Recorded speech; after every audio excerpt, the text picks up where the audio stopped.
और अपना पैसा लगा बैठे। 23 तक इन्होंने ठीक पैसा दिया। अब 2023 के बाद 24 में दिसंबर में ये पोर्टल बंद कर दिया इन्होंने। साइट है सचेत पोर्टल, वहाँ पे भी रजिस्टर्ड है। ये हमें ये दिखाया गया था कि आरबीआई से भी रजिस्टर्ड है। पूरे भारत में इसके एटीएम लगे हुए हैं, पूरे भारत में इसकी एम्बुलेंस सेवा भी इन्होंने चलाई हुई थी। तो लोगों को इस तरह से जो है ना लुभावित किया गया है कि ये सहकारी मंत्रालय से। हमें नहीं था पता कि ये सब चीज़ें होने वाली है। हम अपना भी और अपने लोगों का भी बहुत सारा पैसा हमने इसमें निवेश किया हुआ है। और सर पहले कोई प्रॉब्लम नहीं आई थी और आज ये जो प्रॉब्लम आई है सर, हम लोग बहुत ही परेशान हैं, डरे हुए हैं, क्योंकि पब्लिक तो सिर्फ हम लोगों को जानते हैं सर। हम लोग बहुत ही ज़्यादा परेशान हैं, सारी महिलाएं सर हिमाचल से हम लोग बहुत मुश्किल से आए यहाँ तक। आपका भी पैसा सर मेरा भी पैसा जो 40-50 लाख के करीब जो है हम लोगों का यहाँ पे जमा है। हमारे पूरे रिश्तेदार संख्या होगी देश भर में? देश भर में 42 करोड़ लोग बता रहे हैं। 42 करोड़? हाँ। अरे ये तो सहारा से भी ज्यादा है। सहारा का 13 करोड़ बताते हैं लोग। 42 करोड़। अमित शाह जी सहकारिता मंत्रालय के अंतर्गत चल रही है, तो सर हम उन लोगों से गुजारिश कर रहे हैं कि प्लीज़ हम लोगों को जो है, अगर सोसाइटी चलती है तो सर बेरोजगारी दूर करने के लिए हम सोसाइटी में आए थे। अगर नहीं चलनी है तो प्लीज़ हमारे लोगों का, गरीब लोगों का पैसा है सर, उसे वापस करने की कृपा करें।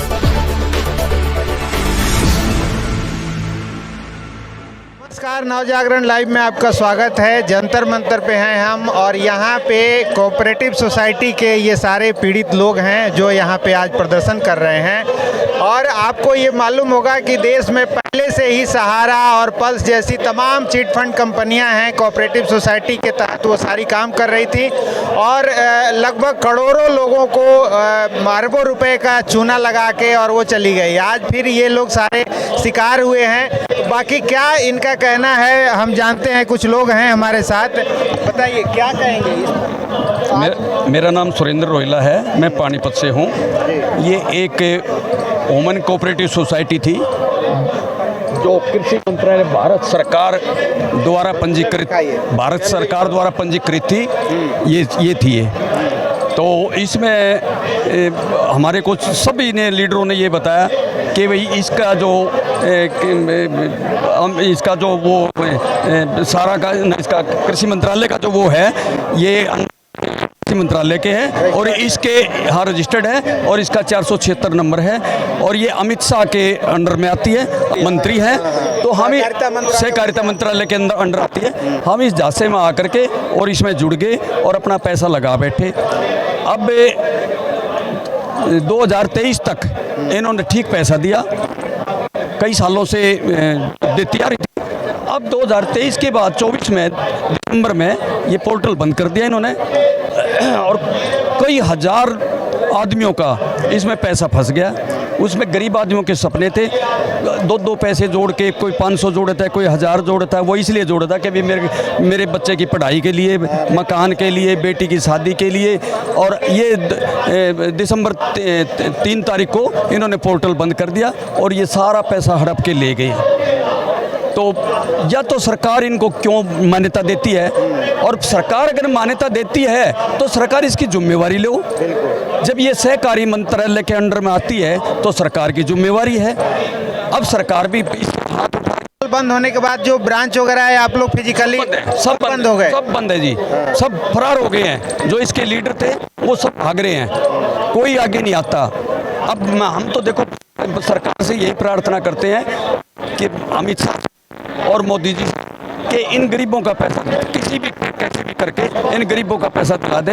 ये बेचारे दर दर की ठोकरें खा रहे हैं। और एजेंट थे जिन्होंने ये इनके खाते खोले थे, उन एजेंटों को पब्लिक मारने काटने को तैयार हो रही है। ये बेचारे कहाँ जाए, इन्होंने कोई पैसा खाया नहीं, इनके तो खाते में जमा हो रहे हैं और ये लोग लेके फरार हो गए हैं।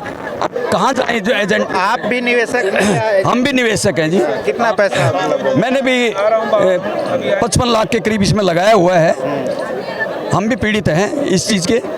तो भारत सरकार से हमारी यही प्रार्थना है, अमित शाह जी से और प्रधानमंत्री मोदी जी से, कि हमारा इन गरीबों का सबका पैसा दिलाया जाए। हम देखो ये सोसाइटी ने जो है ना सहकारिता मंत्रालय से तो रजिस्टर्ड थी ही, उसके साथ साथ ये आरबीआई की आरबीआई की सचेत पोर्टल है, ये आरबीआई की साइट है सचेत पोर्टल, वहाँ पे भी रजिस्टर्ड है ये। हमें ये दिखाया गया था कि आरबीआई से भी रजिस्टर्ड है। पूरे भारत में इसके एटीएम लगे हुए हैं, पूरे भारत में इसकी एम्बुलेंस सेवा भी इन्होंने चलाई हुई थी। तो लोगों को इस तरह से जो है ना लुभावित किया गया है कि ये सहकारी मंत्रालय से जुड़ के और सहकारी समिति कोई दिक्कत नहीं है, गवर्नमेंट के अधीन काम कर रही है। तो इसी भरोसे में आके हम सब लोगों ने अपना पैसा इन्वेस्ट किया, अपना और अपने मिलने जुलने वालों का, रिश्तेदारों का, सभी का पैसा हम लोगों ने इन्वेस्ट किया हुआ है। तो आपका कितना पैसा? मेरा और मेरे सभी साथियों का मिला के 70 लाख रुपया है। आप एजेंट हैं? हाँ जी, एजेंट है। तो ऐसे मतलब कितनी संख्या होगी देश भर में? देश भर में 42 करोड़ लोग बता रहे हैं। 42 करोड़? हाँ। अरे ये तो सहारा से भी ज्यादा है। सहारा का 13 करोड़ बताते हैं लोग। 42 करोड़ लोग। हाँ। 70 से 75 हज़ार करोड़ है। अच्छा, अब कितना दिन से ये चल रही थी? ये 2012 से चल रही थी। 2012 से? हाँ जी। तो अब आप लोग क्या चाहते हैं? हमारा निवेशकों का पैसा वापस मिले और हमारा पैसा वापस मिले, और कुछ नहीं चाहते सरकार से। महिलाएं भी आप लोग इधर मान सम्मान खत्म हो चुका है, एजेंटों का वो वापस चाहिए। कुछ महिलाएं भी हैं हमारे साथ। क्या कहेंगे आप? कितना पैसा है आपका? कहाँ से हैं? सर मेरा नाम संगीता शर्मा है, मैं शिमला से हूँ, सोलन से, हिमाचल प्रदेश से हूँ सर। तो वहाँ भी ये सोसाइटी चल रही थी? जी सर, हम खुद इस सोसाइटी के सुविधा केंद्र संचालक है। अच्छा सर, बहुत प्रॉब्लम आ रही है हम महिलाओं को, हमें नहीं था पता कि ये सब चीज़ें होने वाली है। हम अपना भी और अपने लोगों का भी बहुत सारा पैसा हमने इसमें निवेश किया हुआ है। और सर पहले कोई प्रॉब्लम नहीं आई थी, और आज ये जो प्रॉब्लम आई है सर, हम लोग बहुत ही परेशान हैं, डरे हुए हैं, क्योंकि पब्लिक तो सिर्फ हम लोगों को जानते हैं सर। हम लोग बहुत ही ज़्यादा परेशान हैं, सारी महिलाएं। सर हिमाचल से हम लोग बहुत मुश्किल से आए यहाँ तक। आपका भी पैसा? सर मेरा भी पैसा जो 40-50 लाख के करीब जो है हम लोगों का यहाँ पे जमा है, हमारे पूरे रिश्तेदारों का सर। अब आप लोग क्या कर रहे हैं? सर हम लोग जो है अमित शाह जी से हमारी गुजारिश है कि जब ये सोसाइटी अमित शाह जी सहकारिता मंत्रालय के अंतर्गत चल रही है, तो सर हम उन लोगों से गुजारिश कर रहे हैं कि प्लीज़ हम लोगों को जो है, अगर सोसाइटी चलती है तो सर बेरोज़गारी दूर करने के लिए हम सोसाइटी में आए थे। अगर नहीं चलनी है तो प्लीज़ हमारे लोगों का, गरीब लोगों का पैसा है सर, उसे वापस करने की कृपा करें। Okay sir. संगीता शर्मा। साचेत RBI ORG लॉगिन पे रजिस्टर्ड है, CRCS के अंदर 476 नंबर पे। हाँ जी, यही सर हमने देखा था। सुकन्या, आयुष्मान, एजुकेशन जैसे प्लान देखे थे सर, सब कुछ इसमें थे सर। ATM थे, और हम तो इससे ज़्यादा सर इसलिए हुए थे क्योंकि हमारे को जो है एम्बुलेंस तक जो है कोविड में सोसाइटी ने जो है लोगों के लिए यहाँ प्रोवाइड की थी। तो आज क्या हुआ है अब हमें नहीं है पता सर। हम बहुत